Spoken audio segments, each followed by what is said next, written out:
Mm. Mm. Ang bango. Garlic. Hello ka umami! Alam mo na ba na ginugulay din ang sunflower sprout? Tara, mag-stir fry tayo ng sunflower sprout. Nagpainit lang ako ng mantika sa malakas na apoy.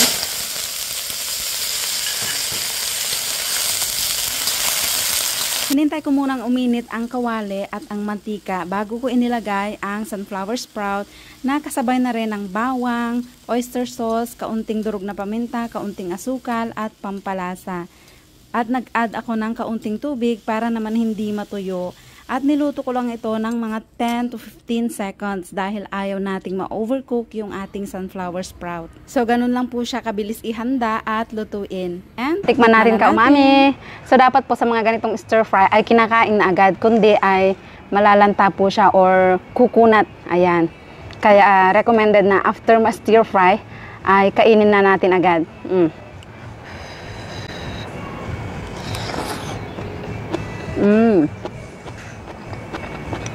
Ang bango. Crunchy crunchy. Crunchy crunchy.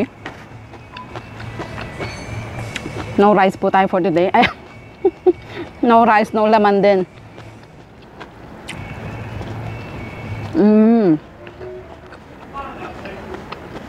Bagay na bagay.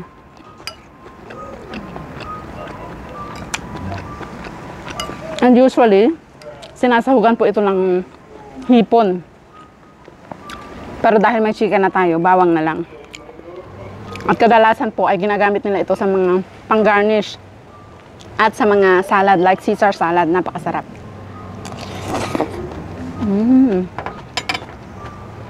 Ang bango. Garlic.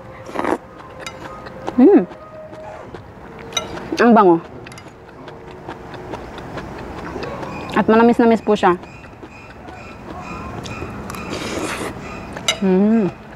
Harap.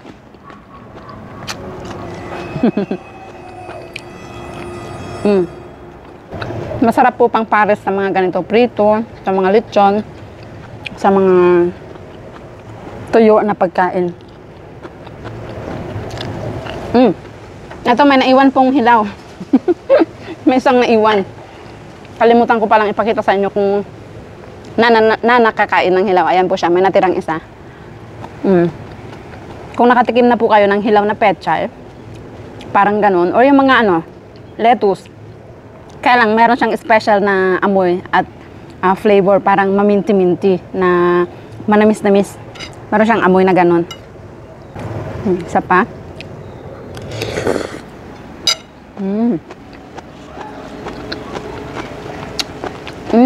Madamot yung ating manok.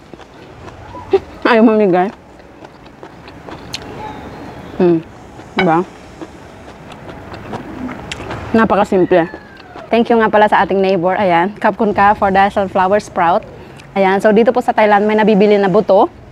Kung sa atin ay nagpapatubo tayo ng munggo para sa ating bean sprout, dito naman ay nagpapatubo sila ng sunflower seed para sa kanilang sunflower sprout.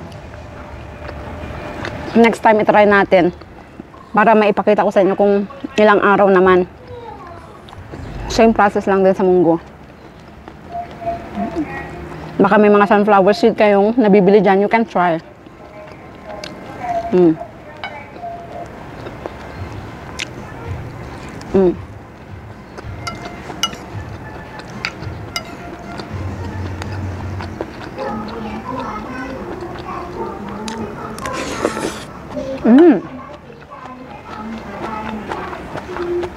So, ayun lang mga ka-umami. Sana ay naka-idea na naman po kayo dito sa ating stir-fry sunflower sprout o sa sunflower sprout na pwede pala siyang kainin at gulayin na ganito. Kung may mga nabibili po kayong sunflower seed, you can try. Siguro same process lang din sa ating paggawa ng bean sprout o munggo bean sprout. Ayan, mung bean sprout. Ayan. So, kung nagustuhan niyo pong video, please share. Baka ikaw naman ang susunod na mapadalhan natin ng Gcash. Ayan.